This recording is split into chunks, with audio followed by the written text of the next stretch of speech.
What's going on, guys? It's Nick here, back with another video, ADP risers and fallers, looking at the wide receiver position for this video. So I'll be going over wide receivers that have seen the largest changes in their ADP over the last month, and I'll explain maybe why this has happened, and if I still like them at their current ADP. But before we do that, we gotta start things off with the stat of the day. Yesterday's stat: among quarterbacks with at least 100 dropbacks, who had the lowest average time to throw? The answer was Blaine Gabbert. I did a tough one for you guys, see if anyone can get it. No one's gotten it yet, but there's still time to do so. So we'll see if anyone gets that one right. Today's stat, a little bit easier.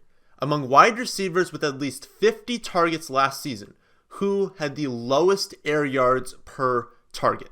So a lot of people ask me where they should be doing their leagues, where they should be doing mock drafts. And my answer to that is Sleeper. You guys see that we use them for the mock draft Mondays, we use them for the subscriber league, and it's because their ADPs are just better than the other major sites. You know, especially at this time of the year. If you're doing a mock draft on ESPN right now, then it's just not realistic, and therefore it's not going to help you.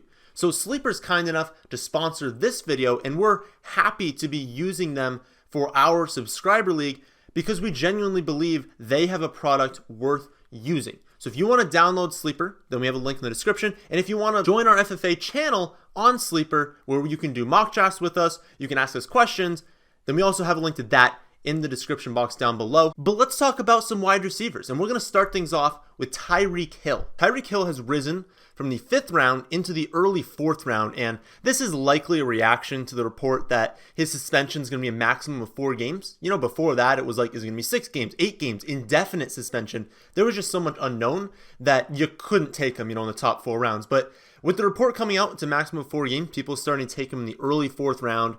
And if that ends up being the case, that it is 4 games or less, then he's probably worth taking in that range because he is a wide receiver that could easily finish first in points per game. Plus, you'll have him for the playoffs. So you'll miss those first 4 games, but your entire team should be healthy, should have no one on bye, so you can survive without him, and then you get him back for the end of the season. So it's absolutely worth the risk if we do find out it's 4 games. However, the reports could be wrong. I mean, it could still end up being 6 games, 8 games, and then you can't take him in the top 4 rounds. So I'm very confident the decision will come out so we can just stop guessing because I don't think it's worth us speculating what the suspension is going to be. Cooper Kupp, next guy, he's fallen from the late 4th round into the mid 5th round, and he's moved basically behind Calvin Ridley and Chris Godwin. And I agree with this change in ADP. I've been saying all summer that it's just too risky as a 4th round pick. He tore his ACL in week 8. So while there's still enough time for him to be ready in week 1, he won't be 100%. And there are still other elite options available in that range. So I'm not going to be targeting him in the mid 5th. But if he falls a little bit more, falls into that 6th round range, then we're talking. But I don't think he's going to fall far enough to where I'm comfortable drafting him. DJ Moore has risen from the mid 6th round into the late 5th round, and people have started waking up to how good he was at the end of last season, and the fact that he and Samuel are really the clear top options in that passing game. Of course, Christian McCaffrey, but I'm talking about the wide receivers. I mean, there's no one really challenging them for targets. I'm still targeting him in that like late 5th round range because I have him ranked in my wide receiver 19, still 4 spots above ECR, 7 spots above ADP. And if you want to see my rankings on him as it changes on all players, my projections for all players, my player notes, then check out our draft kit at our website, thefantasyfootballadvice.com. It's the least expensive draft package in the entire industry. So I know that all of you can afford it. But to close my thoughts on Moore, I still have him ranked as a very good pick, even with his increased ADP, because he's going to be really good this season. On to Sammy Watkins, and Sammy Watkins has fallen from the mid 5th round into the mid to late 6th round. And of course, this is a response to the exact same news on Tyreke Hill, that the suspension could only be 4 games. And when we thought he was out for the season, we're like, yeah, Watkins is an epic pick in the 5th round, but it's looking a little bit less likely. So his ADP's creeped into that late 6th. I wouldn't be shocked if it got to the early 7th, although I don't think it'll fall much beyond that, even if Hill, like, say, wasn't even suspended at all, because he still has value. He's still in an elite offense. He's an elite wide receiver. He just can't stay healthy. Like, he's still 26 years old. He's in the prime of his career. It's can he stay on the field? And if you think he stays on the field, then you should be drafting him. If you're scared with his foot and you don't think he can stay in the field, you shouldn't be drafting him. So that's entirely up to you. I think it's fair if you're looking for upside there because, again, I avoid risk in the first 4 rounds, but once you get 5th, 6th, 7th rounds, I'm cool assuming basically any amounts of risk because I avoided it early in the draft. So I'm cool with his ADP, but again, it's entirely up to you how much risk you want to assume. Dante Pettis has risen from the early 8th round into that 6-7 turn kind of range, and this isn't really news related. Nothing has come out saying Pettis is amazing or Pettis stinks or anything, but his ADP was just ridiculous in that early 8th round. So it's just a market correction, really. He's easily the best wide receiver on that roster. They're getting Jimmy G back. They're going to be a good offense. Remember, they are expected to finish around 8-9 wins this season. So taking the number 1 wide receiver in the 6th round, it's a good value. You know, he's my wide receiver 27, 5 spots above VCR, 8 spots above ADP, and he also has my 26th highest projection among wide receivers. So I think he's an epic pick. And the most epic pick that I still love is Christian Kirk. I absolutely love Christian Kirk this season. He's risen from the mid-8th into the mid-7th, but that's not far enough. This dude needs to be going in the early 6th round. I mean, that's where he's worth. His rise, I don't believe, is really news related. He's just the number 1, and people are starting to wake up to the fact that this offense has a lot of potential. I want the top receiver in the NFL's first air raid passing attack. He's my wide receiver 26, 9 above ADP, 7 above ECR, and he also has my 23rd highest projection among wide receivers. And again, if you want to see all of my projections, go to our website, thefantasyfootballadvice.com. But long story short, with Pettis and Kirk, is draft them. I love both of these wide receivers, and even with the rise in ADP, they are still being undervalued. So I absolutely love both of them. Another wide receiver who's risen around is Sterling Shepard. And he's basically risen to where I have him. He's my wide receiver 34, and that's right at ECR and ADP, within like 1 or 2 depending on the day. So I think he's like fine. You know, he's a pick that if he's there when you're drafting and you don't like the other options, but you kind of want a wide receiver, take Sterling Shepard. But he's never a guy I'd be like, gotta get Sterling Shepard on my team. You know, I have to reach around ahead. Like, there's a lot of targets that are gone, obviously, with the departure of Odell. And I think they're going to be a bad offense, so obviously the touchdown projection can't be high, but they're going to be trailing in games. So it's just a good pick. Like, he's not a value, and he's not in a void. Just a guy you can draft and feel good about it.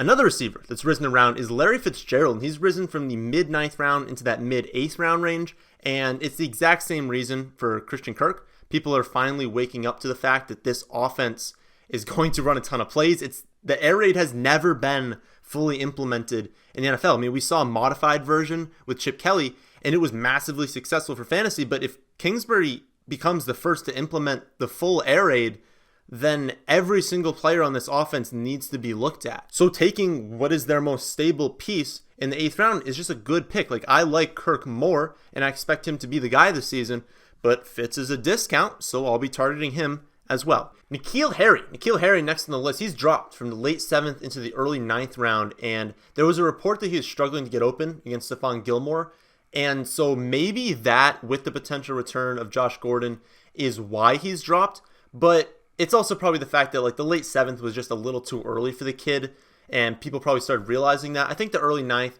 is a good spot for him. He's going to be the number 2 behind Edelman until Gordon returns, and we still can't be sure if Gordon is going to return. All wide receivers struggle to get open against Stephon Gilmore. Like, he's a really good corner, so expecting a rookie right out of the gate to just get open against the guy when he wasn't the person who just gets open in college, that's a little bit unfair. So I honestly view this situation as like a positive. You're getting a little bit more of a discount.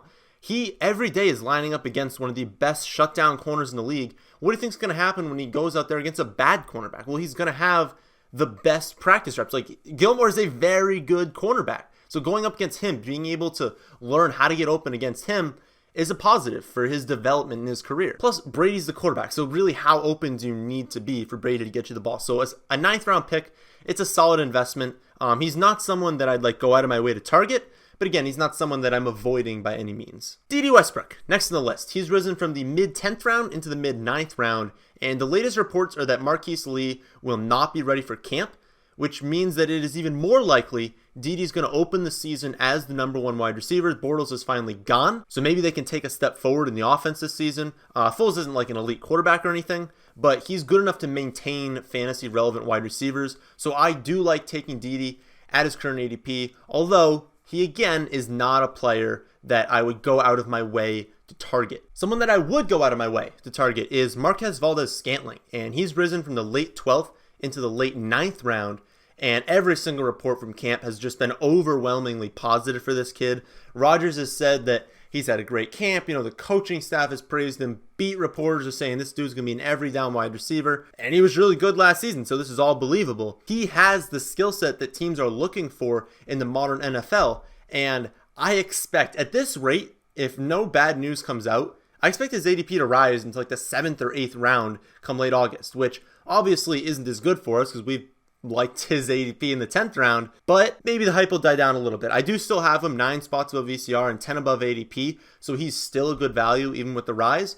I just hope that some sort of news comes out to where this dude isn't a 7th round pick when drafts actually roll around. Next wide receiver is DK Metcalf, and he has dropped from the late 8th into the late 9th round, and I have a hard time gauging the public reaction to Metcalf. I feel like some people think he's terrible and some people think he's incredible. So it's like there's no middle ground. I mean, he's the clear second option in the passing game. The thing is, it's a low volume passing game. And he does come with massive upside with how gifted he is, but he's also unproven. He suffered some injuries. So it is very difficult for us to actually know what to expect from him this season. I expect his ADP to just depend on, does he score a long touchdown in the preseason? Like if he goes out there and scores a 50-yard touchdown in preseason, his ADP is going up around. But if none of that happens, it'll probably stay in this like late 9th to 10th round range. So I kind of want to just see a little bit more of how they view him, how they want to use him in camp before I'm comfortable drafting him. But this definitely isn't like an expensive price tag. Like getting him in the late 9th to 10th round, that's not like, oh my goodness, how could you get DK Metcalf at that price tag? It's fair at this point. But I do want to see how they plan to use him out of camp before I start drafting him. Golden Tate is next, and Golden Tate has dropped from the early 9th round into the mid 10th round. Pretty big drop. And this isn't really news related. I think people just realize what the volume's going to be. You got Shepard, you got Ingram, and you got Barkley all ahead of him for targets. And this is not an offense I want to be targeting the 4th option in. So he's to stay away from me pretty much anywhere. But I guess I'd be willing to take a pick in that like 12th, 13th round range. But listen, he's the 4th option on the Giants. So he's not someone I'm targeting. Someone that I am for sure targeting in every league is Curtis Samuel. And he's risen from the late 11th into the early 10th round. And of course, I like him in the 9th. And I've seen him go in the 9th because I took him in the mock draft Monday in, I believe it was like the early 9th round. So I really like him. I expect his ADP to continue to rise probably into the 8th round when August drafts roll around. I will say, going all the way to week 1, that this Panthers offense is going to be good. And he's a very good wide receiver. He's athletic enough also to not be a boom-bust player, but to have upside. So you're not going to be like, oh, I'm either getting, 20 or 0 with the kid, but going into every week that he has the upside to go for 100 and a touchdown because of how gifted he is athletically. So I absolutely love drafting him. Another guy I like drafting is Donte Moncrief. His ADP is skyrocketing right now, risen from the 14th round into the early 11th round.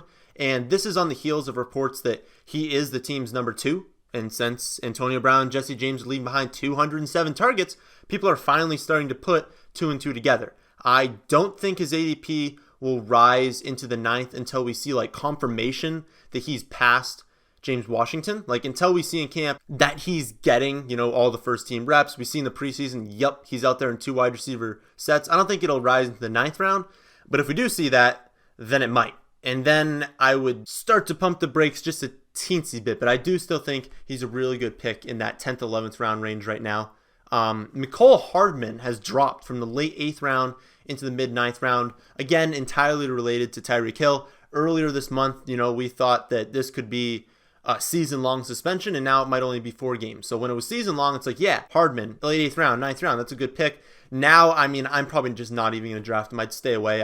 I wouldn't recommend him at all until we know exactly how long the suspension is. Emmanuel Sanders has dropped. And he's dropped from that late 10th round into the late 11th round. And I'm not sure if you guys have seen the clip of Sanders with doing those like footwork drills, but doesn't look like a guy who's going to open on the pup. We'll just say that. So while he was able to recover so much faster than I expected, he's still not a lock to start the season because all we've seen is that one drill. Like we still need to see him go out in camp, be 100%, go out in preseason, play football again. But honestly, like looking at that, it's hard to believe that he would open on the pup. So it's a downgrade to Deshaun Hamilton, but doesn't affect Courtland Sutton at all. Last wide receiver is Hollywood Brown, and Brown has dropped from the mid 12th into the mid 13th as he recovers from Liz Frank surgery. And reports have all been positive. They expect him to be ready for camp, and they expect him to be ready for week 1. So while he hasn't run at full speed yet, to my knowledge, he has so much upside in the mid. I was shocked to actually look and see that he dropped from the mid 12th into the mid 13th. His ADP, of course, is going to fluctuate largely depending on how this camp and preseason go, but he is a steal right now in the mid 13th round. This is a very smart organization and a very well coached team. They put their players in the best position possible to succeed, and they're going to do that with Brown. So even if he opens the season slow, I'm confident he's going to pay off this price tag. So he's worth the risk in these late portions of the draft because we're looking for upside in this range, and he has a ton of it. So that ends my list of wide receivers that have seen their ADPs rise or fall over the last month. I did the running back video, a week or two ago, so make sure to check that out if you haven't already. I'll do this again in mid-August since ADPs obviously are going to change over the next month when preseason and camp roll around. But remember, you can always have access to my rankings and my projections at our website, thefantasyfootballadvice.com. But that's the end of this video. I hope you guys did enjoy. If you did, how about hitting the like button? How about subscribing if you're new here? And thanks for watching.